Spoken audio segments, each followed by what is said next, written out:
Լեբեդևյան, Ազատություն ռադիոկայան, ես երկու նախարարներին հարց ունեմ, կխնդրեմ պատասխանեք։ Պարոն Միրզոյան, առաջին հարցը խնդրում եմ դուք պատասխանեք առաջին հարցին, Ադրբեջանի հետ արդյոք եղել են խորհրդակցություններ խաղաղության պայմանագրի ստորագրման ժամկետների մասով, կա համաձայնություն, երբ պայմանագիրը կստորագրվի, թե Բաքուն, պարոն Միրզոյան, չի հրաժարվում նախապայմաններից ու այդ դեպքում ինչ է անելու Երևանը։ Շնորհակալություն, պարոն Արաղչի, երկրորդ հարցը ձեզ եմ ուղղում։ Արդյոք Իրանը պատասխանել է Միացյալ Նահանգների նախագահի փոխանցած նամակին, եթե այո, մասնավորապես ինչ, կխնդրեմ բացահայտեք։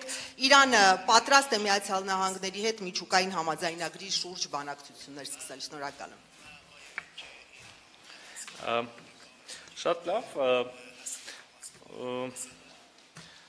Երևանը, պաշտոնական Երևանը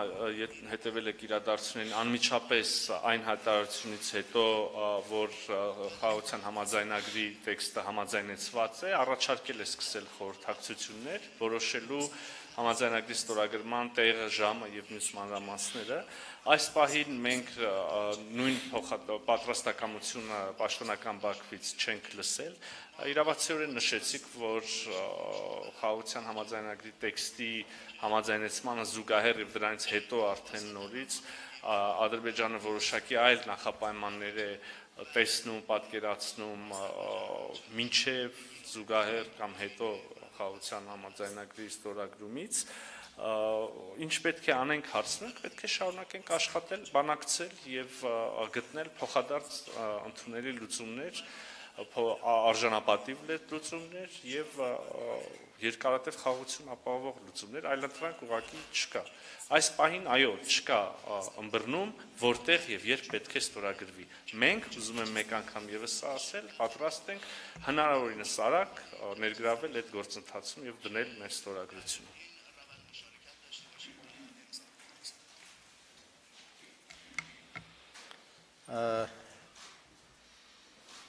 ما هنوز به نامه դեռևս չենք պատասխանել Ամերիկայի նախագահի նամակին, բայց այդ նամակը արդեն պատրաստման փուլում է եւ համապատասխան ձևով դա կներկայացվի։ Ամերիկայի հետ մեր բանակցությունը միանգամայն հստակ է, մեր դիրքորոշումը այդ մասին։ Մենք մաքսիմում ճնշումների ներքո եւ ռազմական սպառնալիքների ֆոնին եւ տնտեսական բաժամիջոցների ավելացման պայմաններում Ամերիկայի հետ չենք ունենա ուղիղ բանակցություն, բայց Իրանի Իսլամական Հանրապետությունը միշտ պատրաստ է եղել, որ միջուկային իր խաղաղ միջուկային ծրագրի շուրջ եւ ավելի